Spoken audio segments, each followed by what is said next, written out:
Welcome to Running for Real, a global community with a shared love and curiosity for running. Together we reconnect with the reasons why we love to run and discover ways it helps us become better people. Whether it's the quiet moments of a morning run while the rest of the world still sleeps, or befriending the strangers next to you at the start line of a race, we are here to connect with others who see running as the common thread that weaves our lives together. Come join me, Tina Muir, as I talk with people from all walks of life, united by a love of running.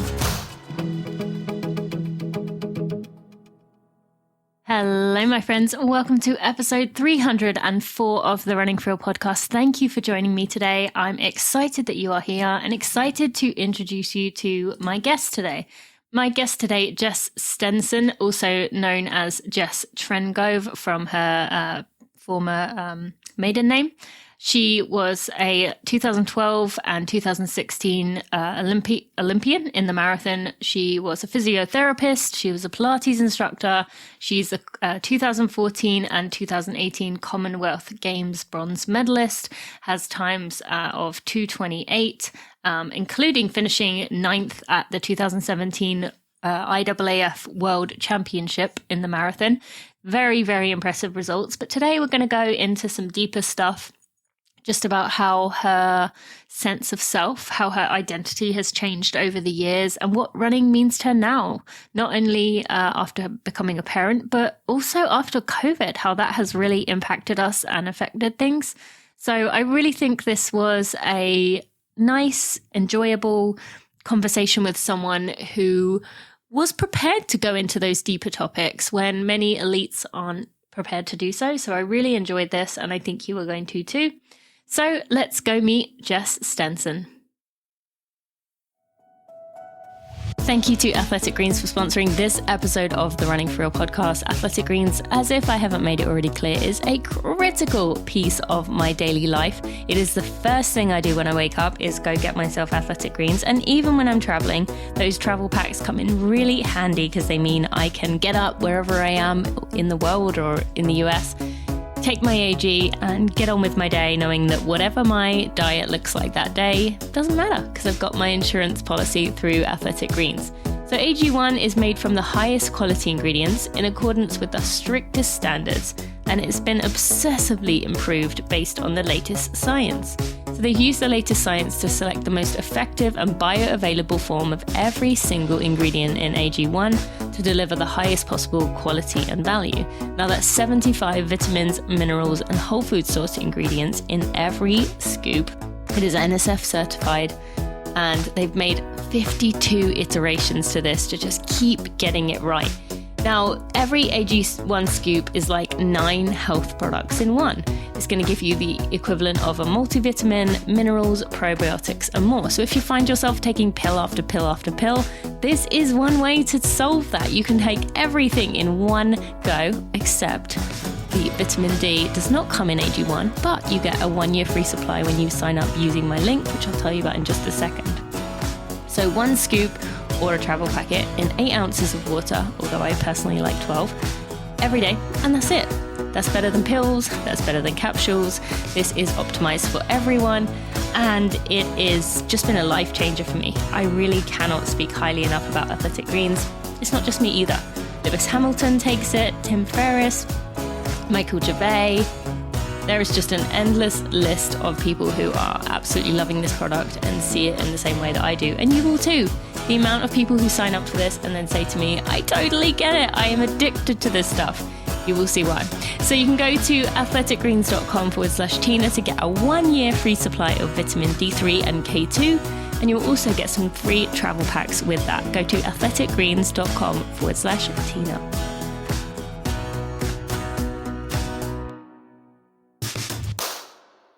Jess, thank you so much for joining me on the podcast today. I'm excited to have you here. I'm really excited to be here and to meet you. Yeah, me too. Yeah, it's probably long overdue. I'm so sure we've been at races crossing paths at some point in the past, but it's nice to have you on, to have a fellow mum. And actually, you're the second Australian that I've had on this month, so it must be like craving connecting with some Australians because I don't think I'd interviewed anyone from Australia in a while, and now I'm back to I've got 2 of you in a month. So maybe I can come visit someday. I was going to say you're welcome. Yeah. Oh God, I wish I could. I'd love Australia so much, and I do have family over on both sides, so it's always tempting. But okay, I want to begin by going all the way back. I saw this on an Instagram post and it just caught my eye, and it's not something typical. You wrote at the time, when I was 5 years old, my reception teacher asked everyone in the class to draw what they wanted to be when they grew up. I enthusiastically drew a ballerina, a gymnast, and a vet, like my dad, because I couldn't decide between the three. I had an innate belief we could all be whatever we wanted if we put our minds to. I'd like to talk about that because that's something that I've always felt very sensitive about. And now having a child and already people asking, but already myself being like, oh, does this mean she's going to want to do this? Or does this mean, already putting my kids into a box, even though mine are 1 and 4. So I'd love to talk about that. Like the fact that how did you at 5 not be following that traditional path of like, I want to be one thing and I want to be like a firefighter or, I guess vet is kind of maybe a typical one, but how did you, I'd love to talk about your belief even then. Well, my upbringing was in a country town in South Australia, in Naracoorte, and I live with my mum and dad and my younger sister and my younger brother. So I was the eldest of 3, and I really loved my childhood. We had a very tight-knit community there in Naracoorte, and my parents were heavily involved in sport. My dad had played Australian footy, which is a bit different in the early days, and he had bad knees, so ended up resorting more to cycling. And my mum was always a keen netballer, tennis player, would go for walks in the mornings. And I remember being envious of her, and I was pleading with her to be able to go on these morning walks when I was a youngster. And she was like, oh, we walk pretty fast, like give it a few more years. And I was like, what do I have to do to prove that I'm ready for these morning walks? I've just loved mornings and being active since I was very young. And I think that innate belief to be whatever we put our minds to, living in a country town, I think it almost helped me not being exposed to the city life and the compartmentalisation that can happen quite early. We really did just have a go at everything, and it seemed like the sky was the limit. I didn't really have many others to compare myself to. Would just go out at school cross country and have a go, and little athletics, gymnastics, ballet. And I really did love watching the Olympics as a young girl. It was something that captivated me immediately, and I never thought that I'd actually, become an Olympian, but I really wanted to go one day just to watch. So when the Olympics came to Sydney in the year 2000, I was 12 years old, and we actually did manage to go to that Olympic Games as a family, and that was a real, cool, dream come true. But I don't know whether it was my parents who just sort of never put limits on us, or I was just a dreamer from day one, but I've always been driven to get the most out of myself and just to keep trying to progress. And that's still what drives me today. And it's why I love the sport of running so much as well, because you can measure your progress so easily. And I love that feeling. Yeah. And I think that's a good, it's interesting to say you said about, the country life and just not putting limits on yourself, which obviously, makes sense with someone who is going to get to the Olympic level, is prepared to do the work to get there, and that commitment, and it has paid off. You ran in the 2012 and the 2016 Olympics in the marathon. You are also a physiotherapist, Pilates instructor, have your son Billy, married. There's a lot there that is, you said about getting the most out of yourself. Definitely doing that. Now today I want to go into a bit more beyond your athletic performances, but I want to just talk about a few things first. Mm-hmm. One being that, so you're married to a fellow elite runner, Dylan. And I just saw that Dylan got a bronze in the 800 at the Australian Championships.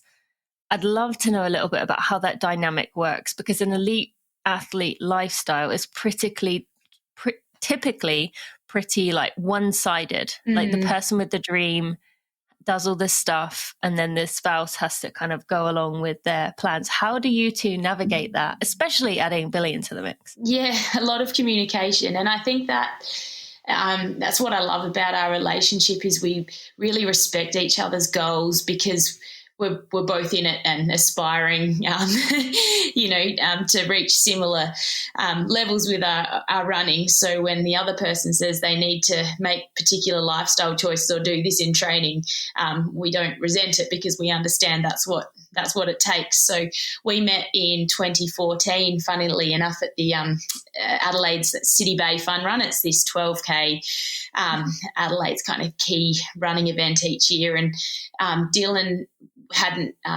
been running much in his past. He came from a soccer background and he was pretty new to the sport. And I met him at the after party of this fun run and had never seen him in my life. And he just was really smiley and friendly. And it was really cool getting to know someone, at the after party of a race who I'd never met before, because Adelaide's not a huge city. You generally know every other runner around the place. So we got to know each other then. He was, making big improvements because he had just started training properly for running. And it wasn't until probably 2018 that he had sort of a big breakthrough at nationals and ran, I think it was his first 1:47, and that was sort of the equal state record here, and just started focusing more on his training. And he still works full time, but being an 800-metre runner and one that is a real kind of power, speed-based athlete, his hours of training aren't that high, but he does a lot of quality work in those hours. So he'll tend to just do one session a day, which helps. It would be a nightmare trying to juggle double runs for both of us every day. But basically we just sit down at the beginning of the season, write down our ultimate training programs, and then look at how we could work it in. So, it might be that I run before Dylan goes to work, and then he heads off to work. He comes home and I do my second little run, and then he goes and does his session. Or on my key session days, on Tuesdays and Fridays, Billy goes to childcare, and that gives me a bit of an opportunity to work on those days as well. But yeah, it's constantly changing, but it is dynamic and it's fun. And as I said, we never resent the other person going out to exercise, because we know how much it means to, one another. Do you tend to pick races, like key races around the same time, or do you try and space them out? How do you work that?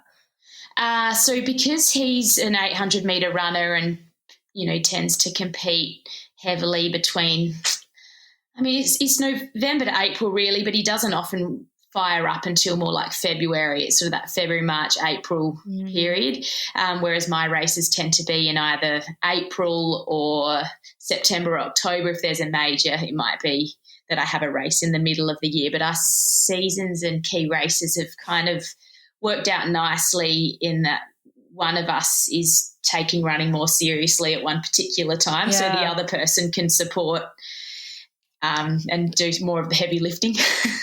Yeah. That's good. That's good to think about. And I suppose, do you find it hard when you said he is kind of really revving up in that February to April time, but you're not quite there yet?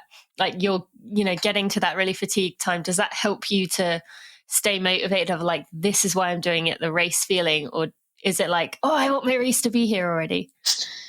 Yeah, it's been tricky. So I was actually injured throughout the past since late January. And so Dylan was firing up, getting ready for nationals. And, for 7 weeks there, I wasn't running at all. And I found that really difficult. But at the same time, I could flip it and see it as a really good opportunity to support Dylan and help him to get the most out of his season. So it ended up working really well, because we could really prioritise his training and Yeah, it was a bittersweet, I guess, result. Yeah. It was really hurting inside to not be able to run and seeing him buzzing around on the track. But I knew that my time would come eventually, and it made me, particularly grateful when I could run again.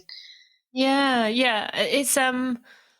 It's always hard when one of you, I mean, both my husband and I run, and it's always hard when one of you is going through something and you get that like when they go out to do their training, but then, if you're going to be supportive and be able to feel joy for anyone else, then it's going to be that person. Yeah. So it's somewhat of an easier situation, because while it's like a constant sting as they go out and do their stuff that you can't do, you also know how much it's going to mean to both of you if they do well. And Dylan was really sensitive to that. He'd often say, be like, have a good session. He's like, yeah, I feel bad that you can't do this. And, just him saying those words, I don't feel bad, but it is nice when you hear that, he's considering how I might be feeling as well. So. Yeah. And let's talk a little bit more into, are you still working as a physio right now, or are you taking some time away? So I'm not practicing in a clinic at the moment. I've started some online running coaching, and I feel like I'm getting to kind of apply my physio background there. Yeah, I just found since having Billy, and whilst I'm still trying to run at my best, the set physio clinic hours were becoming more and more difficult, and I didn't want to be putting Billy in care every day. He's a lot of fun to hang out with at the moment. So this is a more flexible option that I'm really enjoying. Good. Well, I hear you on that. I'm in the same boat. With that though, so since I have had my two kids, it's become very clear to me that so my family is going to come first. That takes a certain chunk of time. As we've mentioned, like also giving your spouse time to be themselves is also important. Beyond that, I feel like most of the time I get to pick, I can either lean one way or lean the other, and that's my work life or that's my running life. Now for me, I've kind of said with my running, I'm going to do the best I can, but it's going to be nothing compared to what I was doing before. It's going to be definitely on the undertrained side. But for me, I've got so much more in business that I want to do that I'm at peace with that and my work. How do you navigate that, knowing that you still want this elite lifestyle, you still want these things, and you are also enjoying the coaching? But yeah, as we've talked about, you've also got Dylan's training and Billy. Like, how do you not only navigate that physically, but also mentally? Because I know when I had my first child, I very much felt quite frantic because I felt like I had to maximize every minute that she was sleeping. So how do you get around that? Yeah, I can really relate to that. And, to be truthful, I've actually, the last couple of weeks, I've just been a bit out of sorts. I've, just had some emotional ups and downs because, there are big decisions to make, and that it will affect your trajectory. And, I've had these recent injuries since becoming a mum, and so I'm so fearful of getting injured again. And I've sort of made this choice to focus on my running, and being a mum is so important to me, and I hope in future we'll be able to have siblings for Billy, and just trying to figure out when the right time is for everything. For me, when I fell pregnant with Billy in early 2019, I'd always known that I wanted to be a mum one day if I could be. And in 2018, I'll go back to 2017. I did the London Marathon in April of 2017 and was thinking that I'd maybe take a rest after that, but absolutely loved my first ever London Marathon. And I was like, the world champs are coming here in August. I think I want to go for it. I really want to come back and race in this city. And we ended up going to St. Moritz prior to the World Championships to prepare. And I absolutely fell in love with St. Moritz. It's just the purest, cleanest, like, nature I'd been out amongst. And I just, felt so alive out there running on the trails in St. Moritz, and went into that London World Champs just feeling really prepared and like nothing was holding me back. I'd had an uninterrupted preparation and really enjoyed that World Champs in 2017 because I was just racing free and with sort of confidence. And so naturally the Commonwealth Games being in Australia in 2018, I thought, okay, we'll just, we better target that next. I love representing Australia and, on home soil. I knew it would be an opportunity for people who, I've worked with over the years to sort of be there at that race. And that was an amazing experience. And I just kind of kept on going, not really sure when to stop. And because it had been a slower, more tactical hot race in the Commonwealth Games, I was keen, because I'd had my probably best preparation ever for that race. I wanted to see sort of a time that may result from that preparation and get a reward in that sense for the hard work. So ended up doing the Gold Coast Marathon in July. And then Dylan and I were like, right, let's go away for a few months to Europe, just to step away from the busy schedule, just to plan our, next 5 to 10 years without all of the noise. And that was a really good decision. I think we went away from July until October, and it was a lot more challenging than I thought it would be. Going to Europe sounds dreamy, but I really missed home. And we ended up, I did sign up to a race in Toronto in October, which that was going to be, a financial, a work opportunity for me and a way to sort of round out the trip. So I was training for that marathon while we were in Europe, and I was finding it really hard to stay motivated. And, I knew that I must have been reaching, I guess, my mental limit, because I had the most stunning trails in the Netherlands and, a friend, Susan Kijken, there.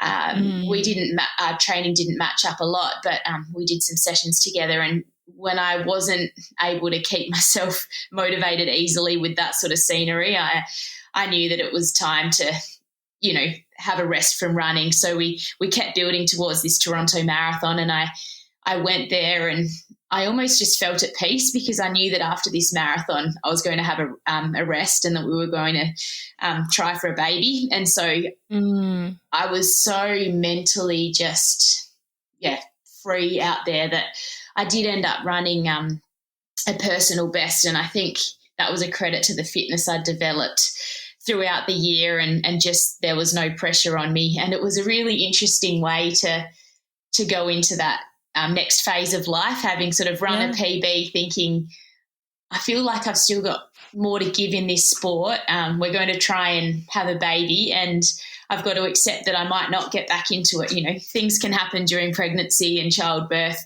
but I'm okay with that. And we were fortunate to fall pregnant in early 2019, and then Billy came along in November. I don't really remember what the initial question was. No. It's interesting for me to hear, actually, just because it was almost like a very similar. I mean, I obviously had the health complications of amenorrhea going on as well, adding to my burnout, I suppose. But a very similar in that, although it's almost like you made the decision, you saw it coming, whereas I kept going. I'd run the PB, and then I was like, I'm done. But like that was kind of a surprise. Whereas you were able to see during that build up that something was up. And I'm curious there for listeners who are like, it almost seems counterintuitive that you would have run so relaxed in that race.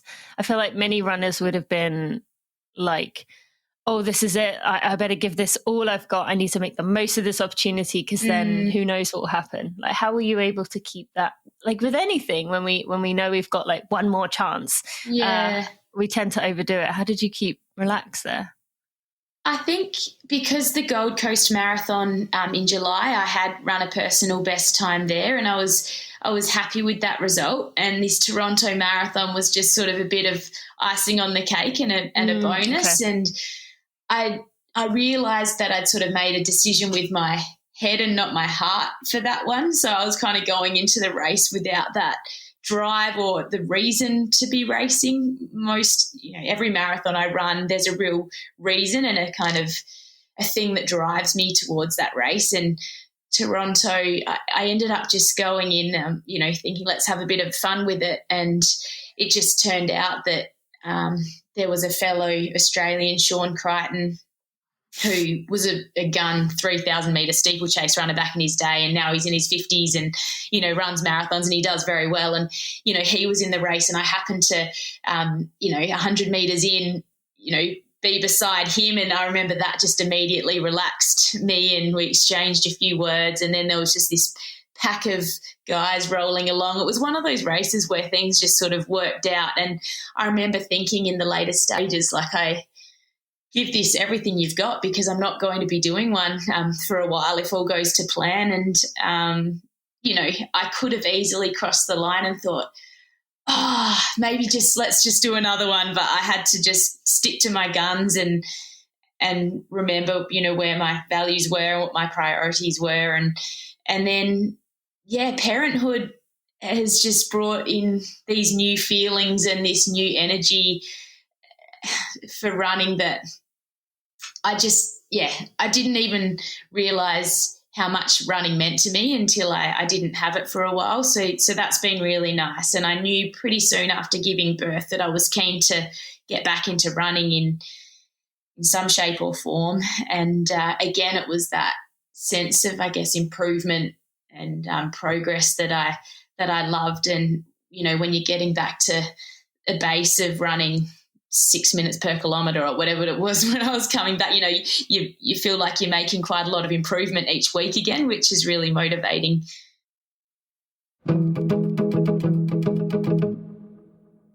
Thank you to Allbirds for sponsoring this episode of the Running for Real podcast. Now today, friends, I get to tell you about something very exciting. You may have seen on social media, I went to New York a few weeks ago for the press announcement of the Tree Flyer, which is Allbirds' first performance running shoe. I wore it in the Boston Marathon. I wore it in the Maui Marathon. I did it in a half marathon I ran recently, actually the together half that we did together. And I absolutely love this shoe. I've been wearing it for all my workouts. I am a huge fan of the performance. It has the bounce, it has the responsiveness. It is absolutely fantastic in terms of just the feedback that my body gets from wearing the shoe. But there is something even more exciting that I want to tell you about.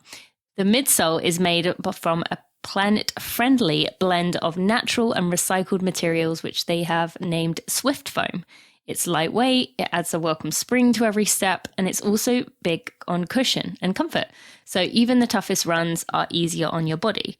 It is made with FSC certified eucalyptus fiber, allowing a supportive upper hug that it gives your foot, and also keeping air flowing for these miles that we're going to be spending alongside our flyers. The external heel counter helps give you a more balanced and stable ride so you can find your pace and forget about the rest. Now, I want to tell you something about that heel counter, or the cap that goes around the heel. When they make the midsole, there are 3 little pieces of material that are left. That's it. That's the only waste from making the shoe. From those little 3 pieces of midsole, the waste pieces of midsole, they managed to turn that into the heel counter, the heel cap that goes around your heel. Just absolutely mind-blowing that they were able to take the waste from the shoe and turn it into something else that went back into that shoe. I am just so excited about this. This means this shoe is very, very close to zero waste, and it is an FSC certified natural rubber tread. And it has this really nice traction pattern on the bottom that gives you that strong foothold on pavement as we need. It is really a good example of where form meet function. They have the Swift Foam midsole that I told you about, but they also have the comfort. It also is great for performance. As I said, I've been using it for my races for the last few months, and I intend to moving forward. So friends, what can you do? Go to allbirds.com. You'll be able to find the Tree Flyer there. Go check it out. You will not regret it. These are fantastic shoes.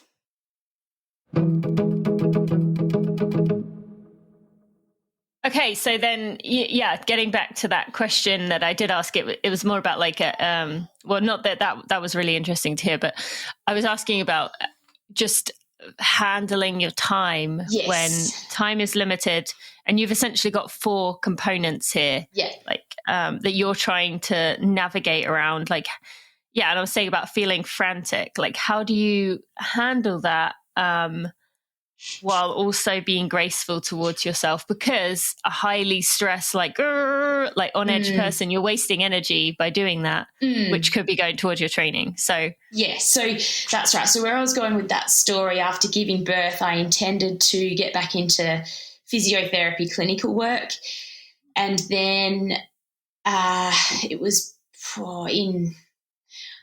in sort of January of 2020, I thought, I'm going to try and run a marathon within, this 6-month period to give myself a chance of qualifying for the 2020 Olympics, and we'll just see what happens. It would have been a long stretch to actually get the qualifying time, but I was just intrigued to have a goal to work towards, and I was doing a lot of cross training, a much lower running volume than I would have done previously to prepare for a marathon. Anyway, we were getting all organised to book a trip to Hamburg, and had Billy's passport made, and then COVID sort of hit and the race was cancelled and that trip ended. And so 2020 became a bit of an interesting year where I was sort of thinking of getting back into physio work, but with COVID, confusion and lockdowns and everything, I just sort of put that on hold and tried to look for other work and income earning opportunities. Did you feel when that was happening, I mean, obviously there was a lot of stress just in general, and I don't think any of us have really processed what 2020 did to us, but did you see that as kind of almost a relief that it gave you an out, or was it like, what am I going to do?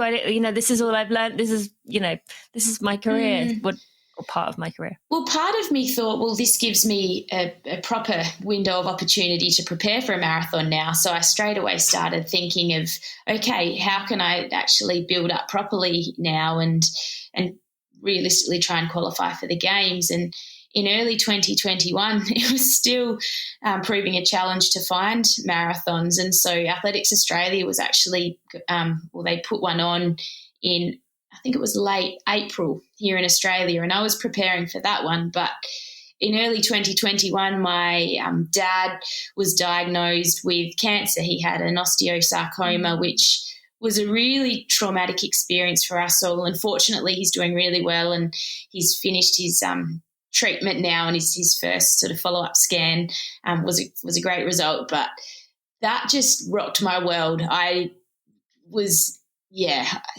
nothing can prepare you for that. We're a very close family. And so in February, when Dad went in for surgery, that really shifted my goals. I initially thought, well, I'm not going to keep trying to prepare for a marathon. And then I found that running was just a really helpful way for me to free my mind, and actually gave me some endorphins and, helped me to manage what we were going through. And that period of time, I guess, forced me to find some other mental techniques. For the first time, I was finding myself just setting aside a bit of time to do some breathing and try and clear my mind. I've never I don't know, I've found meditation in the past really tough when I've tried to do it, but I really needed something during this time. And anyway, I kept on preparing for a marathon in the end, and did end up getting an injury which stopped me from doing that marathon. But I sort of decided that I didn't,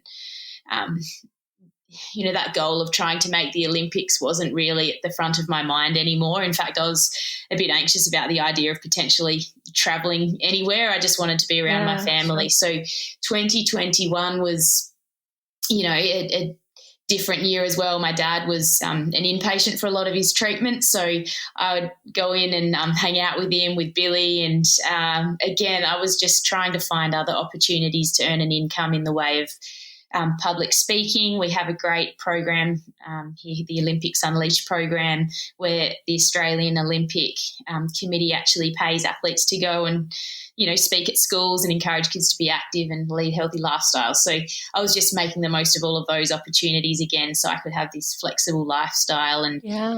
And I've just found that that's that's what works best for me at this point in time. So as much as I loved the physio work, and particularly the team of people that I worked with, if anything, during periods of injury and when I was pregnant, I just realised how much I value that social outlet of, going to work. And that's where, my running squad is just so valuable. I think when you're a new mum as well, you just feel a bit isolated at times, and it's where running plays a particularly important role now, is just the social side of it.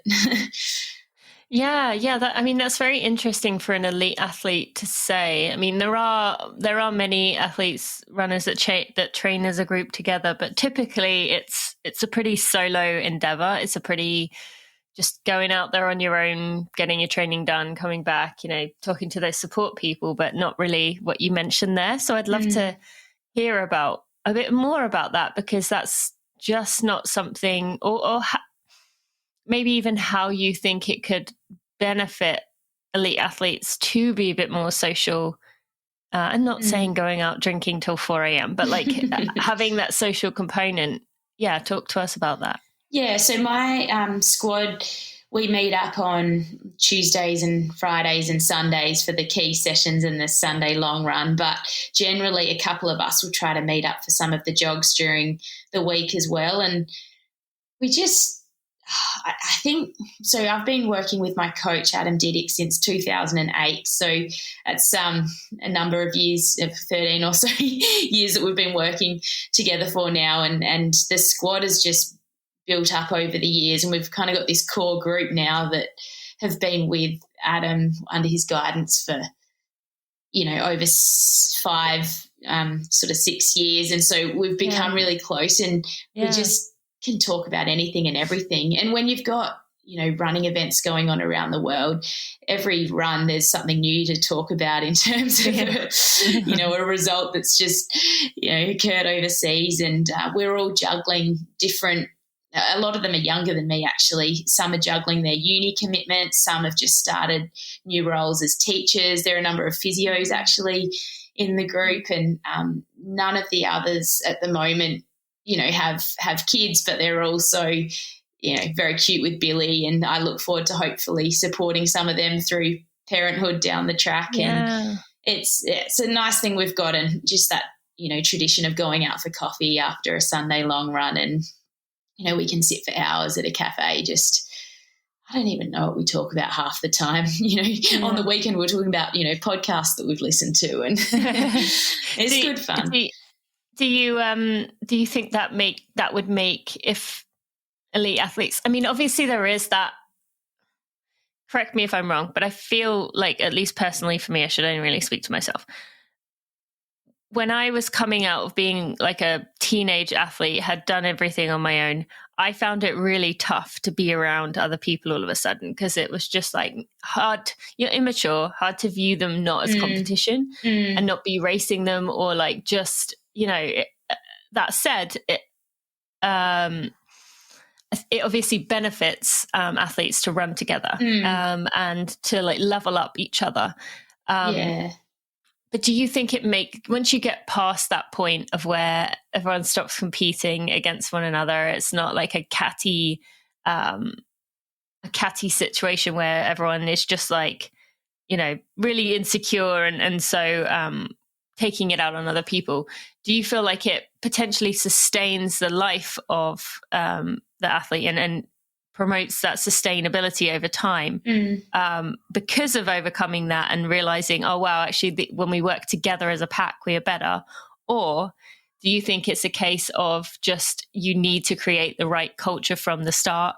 And if you create that culture, it doesn't matter because everyone is just going to work together anyway. Sorry, I made that overcomplicated. I think the culture is really important, and that's something that my coach has sort of emphasised. And he chooses to work with, he says good people rather than good runners. Like, he brings in people who will add something to the group. But in terms of the competitive side, I think if you take the attitude of, we've got to work together to be better against the rest of Australia and against the rest of the country, rather than, focusing on our state competitions. We're trying to take it to the next level. And a lot of us actually do have different event focuses. So Caitlin Adams, one of the girls in the squad, she's more sort of 5K up to 10K. And I've sort of always been the marathoner. And then, we've got Jess Pascoe, who's recently joined the group. She was at Florida prior to coming to Adelaide, and she's sort of that 5-10K. And then the men, they're just great to run with, because there's none of that competitiveness. And the men, I think they just sort of say it how it is. And, in training, I've always tended to have, as I'm building up for each marathon, a male training partner who I do some of my key sessions with. And I'm always just so grateful for their support. And I think we're really fortunate with our squad that we all just do really respect each other. I think that's what it comes down to. If you've got that respect for each other, someone will have their good day in training and it might bring out the competitive juices in you, but you step off the track and you just think, wow, they're in good form. And I love hearing that. And thank you for sharing that. And, it's good. It doesn't have to be at the elite level. Like, every one of us can benefit from running with others, especially, as you said, like if you have the same coach, you're working on the same plan, like that can be beneficial. However, also, yes, not everyone is going to have the opportunity for that. And so there's nothing wrong with training on your own. If you're someone, you said you're a country girl yourself. If someone listening is, in a town that doesn't have many runners, that's okay too. I want to go back to the family juggling situation for a minute. When Billy is sick, or when, he's teething or something is going on, how do you both handle that in terms of training? You need to get that rest. You need to be in good and also even just the getting sick, like when if he has a stomach bug, how do you both handle that? Is it we're constantly learning. In the early days, the sleep was obviously a big shock. You're constantly just kind of feeling like your thoughts are a bit clouded, and that's what I found really difficult. As I'd gone from being in a physio-clinical situation where you're problem solving, and I then becoming a mum in those early days, I just felt like I'd lost a lot of brain cells. I couldn't string sentences together some days, and then when I get up to speak in public, I just hope that it would all come together. But from a training perspective, we had some nasty bouts of gastro when Billy started in childcare, and before one of our the races in 2021, this was when I got my first major injury. We'd had gastro, and I was planning to travel to Tasmania for my first race in ages. I was so excited. I hadn't been able to get much food down. I was just feeling really ill. And sort of travelled there just, I think, a bit depleted. Did this race and was pretty happy with the outcome given the circumstances. But my stressy, I think, I started feeling pain like a week and a half after that. And I just wonder, if I hadn't had gastro and if I hadn't raced when I was unwell, would I have, sustained that stress fracture, which ended up putting me out of my next marathon. So we've had to learn to just be kind, and if you to ourselves, and if you feel the need for a rest day, if you've got that gut feeling that something's not right, just take the rest day. And you're constantly just adapting to change, and that's COVID has brought that about as well. There are that many races that I've planned to race that were pulled at the last minute, and I think motherhood has prepared me for those moments, because I have had to be so much more flexible. And I realised that one run one day, if you miss it, it's not a big deal. It's taken me so long to realise that. I used to think if it's on the program, I've got to do it. And I think I'm just learning to listen to my body a lot more and just to respect it. My training's a lot more varied now as well. I used cross-training equipment a lot during pregnancy and then in the early postpartum stages. So it's not a big deal now for me to just say, I'll jump on the elliptical instead, or I'll get in the pool, because I've found ways to make cross training a bit more engaging.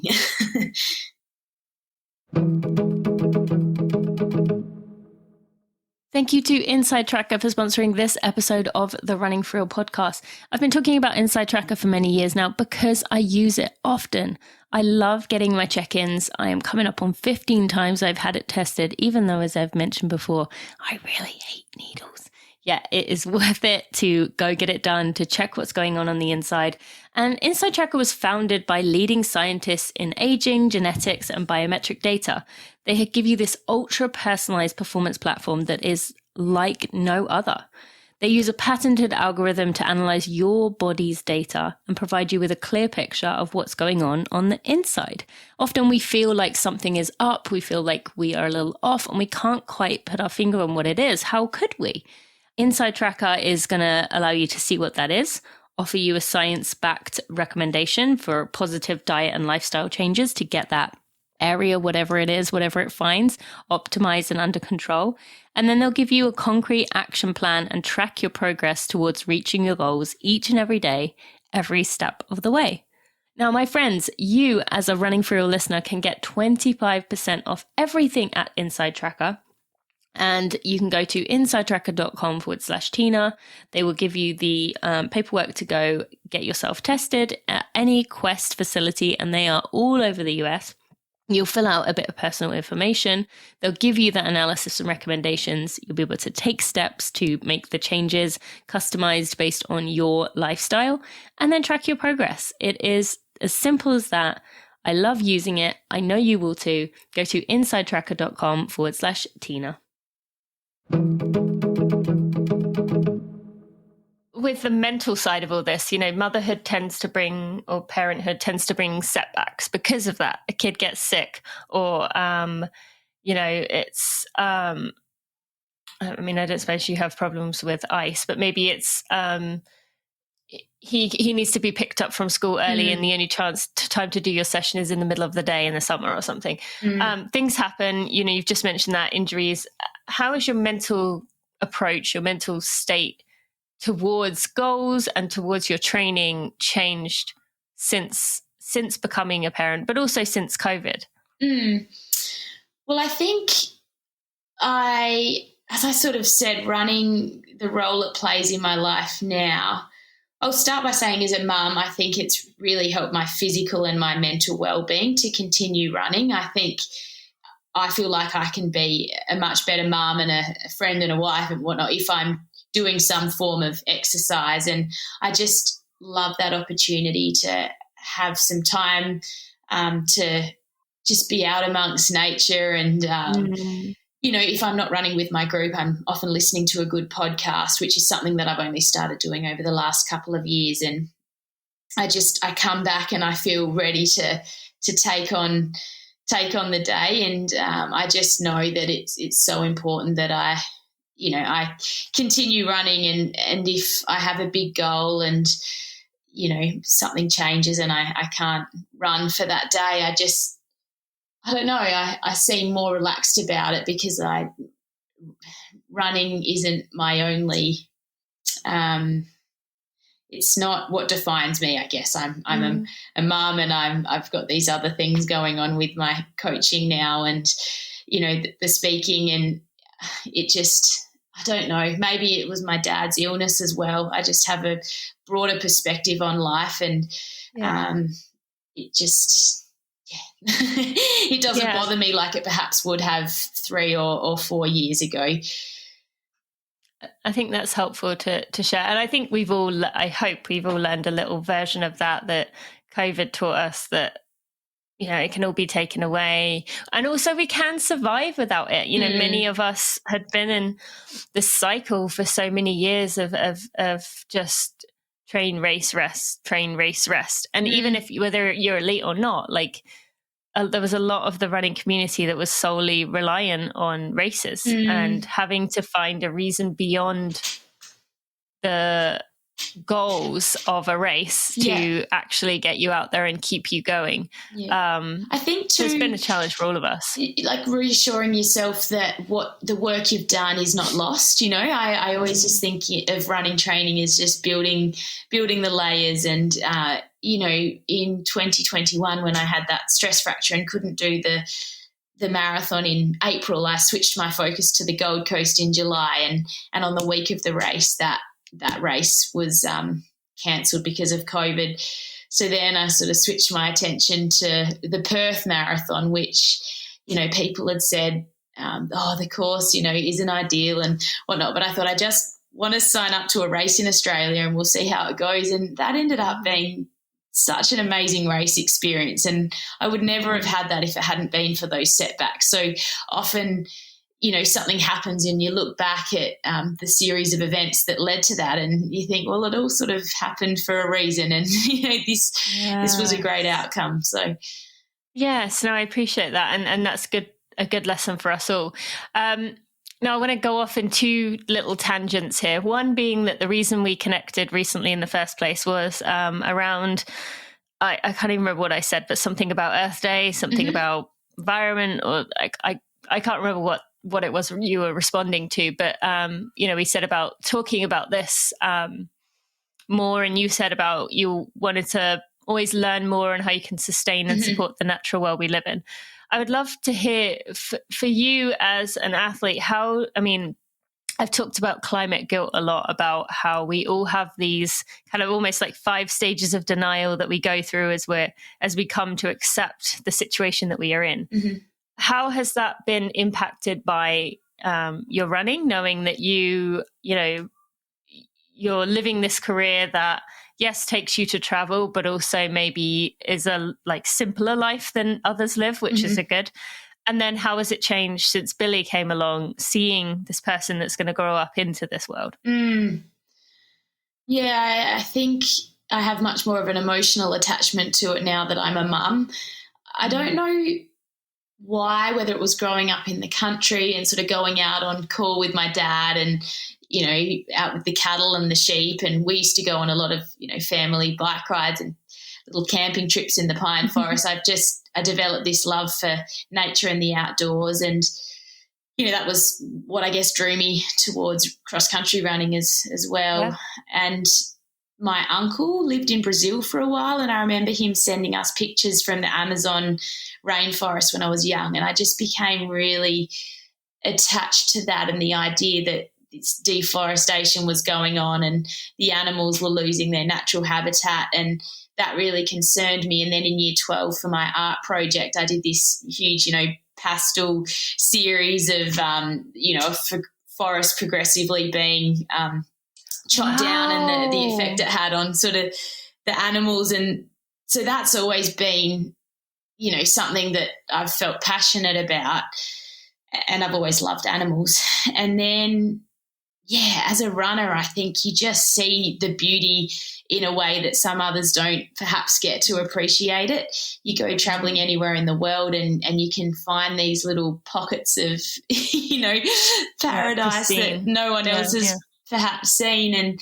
And then, maybe it's social media has highlighted more of the issues, but I just feel like it's everywhere now, this idea that the climate's in our world, is in a climate crisis, and then there's this information about what you can do to help, and then you'll sort of realise that, but the keep cups, energy is used to produce them, and there's often just this, side to the story that's maybe meaning you're not doing the best thing for the environment, and it's tough. And my friends and I talk about it a lot, and what we can try and do, and we keep trying to do our little bit. But at the end of the day, I think there needs to be some big policy changes, and perhaps, a degrowth model needs to be introduced where we're not trying to grow every industry, automobile industry, and some of those can perhaps be scaled back. And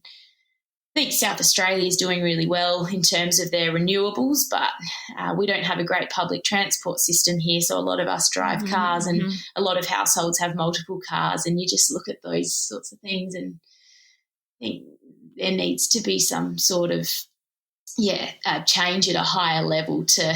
Yeah, that's most of what it is, but it's so overwhelming when you start to look at your life and you pick something up and you're like, okay, well, I want to do better with this, but how do I do that? Well, that's just the way things are. So that's how it has to be. And so then you commit and you say, I'm not going to buy, anything in a plastic package. And like, okay, well, now I'm going to be eating out a lot.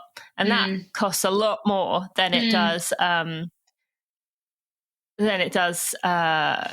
buying that thing. And once you start to like let your mind wander, it really becomes, and it is intentionally so, right? Because then we're not all coming together and being like, this needs to change at the top. We're all kind of going in different directions. Like, oh, what do we do? Like kind of wandering around, bumping into one another. That's right.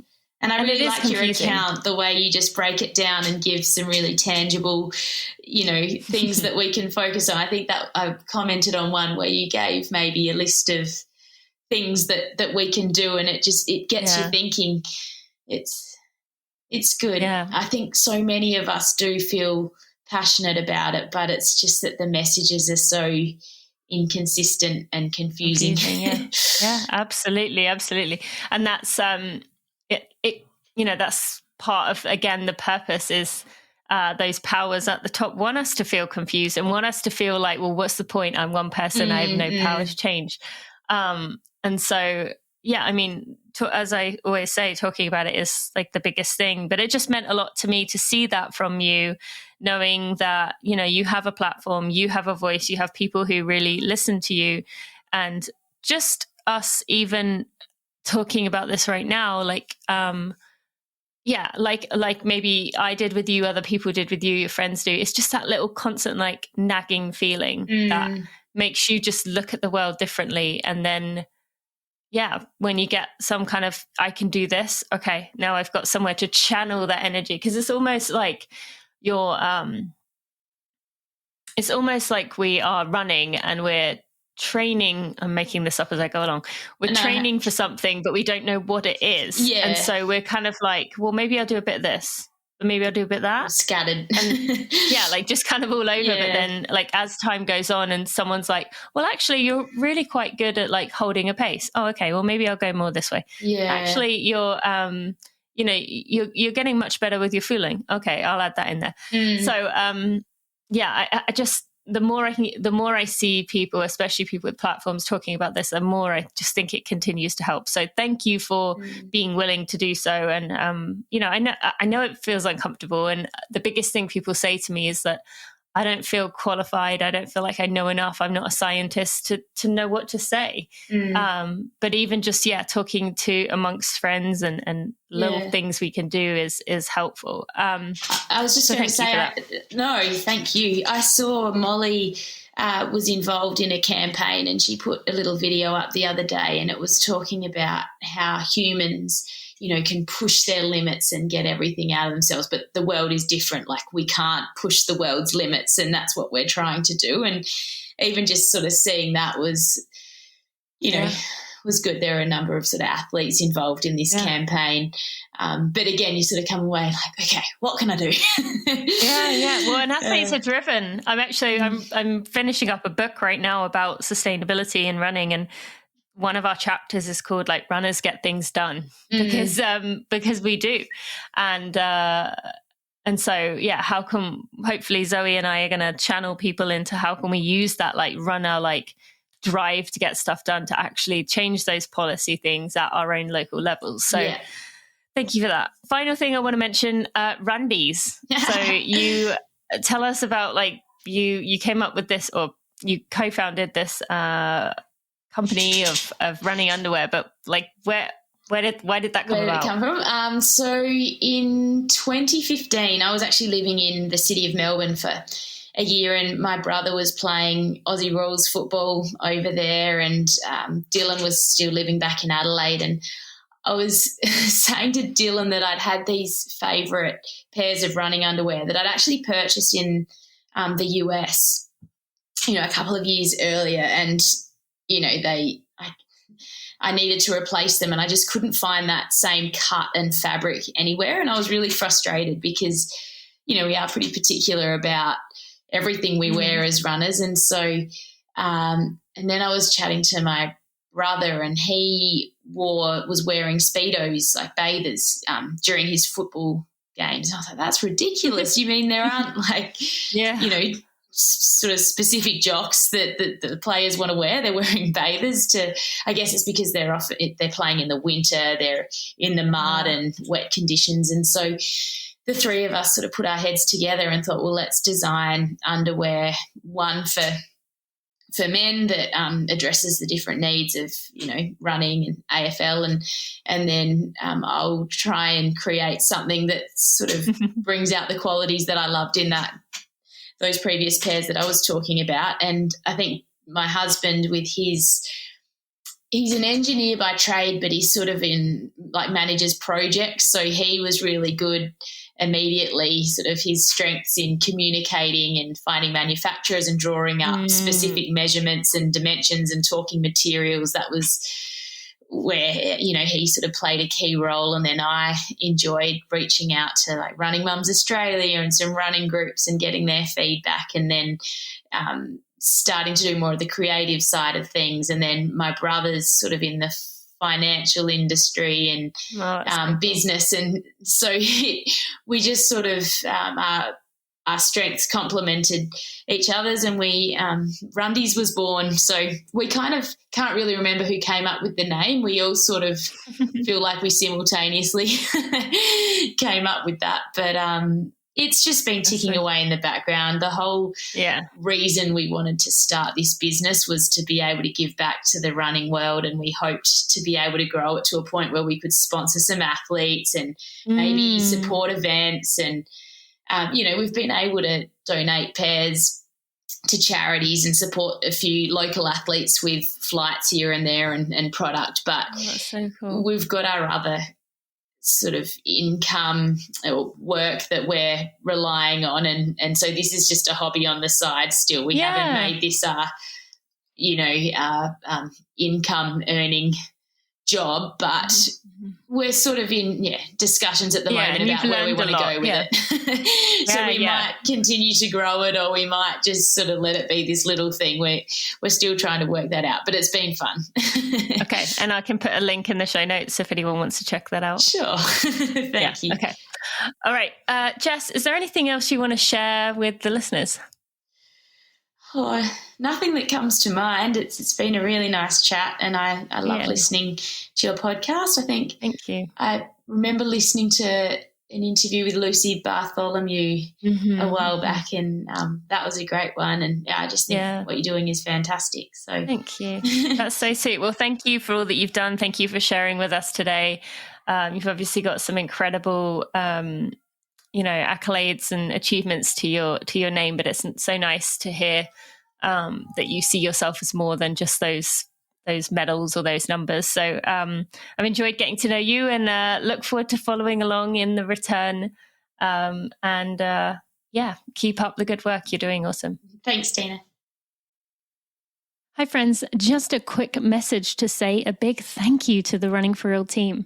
While I may be the face of Running for Real and the voice behind the podcast, there are a group of people who are working tirelessly to provide everything that runners could need within our community, to make our community stronger, better, and evolve and grow and learn from one another. We are working really hard to make Running for Real the place we believe it can be within our community. I just want to take a moment to thank everyone on our team. That is Victoria, Stacey, Sandy, Sally, Maria, Kelsey, Kat, Jeremy, and Erica. I appreciate each and every one of you and the hard work that you put in. Now let's get back to the show. Thank you so much to Jess for joining me on that episode. I really enjoyed getting to know her and just her willingness to talk about those topics. I think that's very important that we continue to raise this up as a conversation point, and just being okay with things maybe changing in a way that we're not quite ready for. So I hope you enjoyed that with her today, how to just handle adversity, really. I also want to take a moment to thank our sponsors. You can find links to the sponsors and everything we talked about today, including the links to go find Jess, by going to runningforreal.com/episode 304. And you can also find information to the sponsors there. So I want to take a moment to thank them. You can get 20% off your order by going to ucan.co and using code TINA. You can also get 20% off at InsideTracker. That is insidetracker.com/TINA. And you can also get free shipping plus 5% of your order will go to Runners for Public Lands, my favorite nonprofit, when you go to the Tracksmith website and use code TINA15, or you can also just use the link that is in the show notes to go get that. Thank you so much for listening, my friends. I'll see you on Wednesday for a running reunion and on Monday for another Together run. I'll see you then.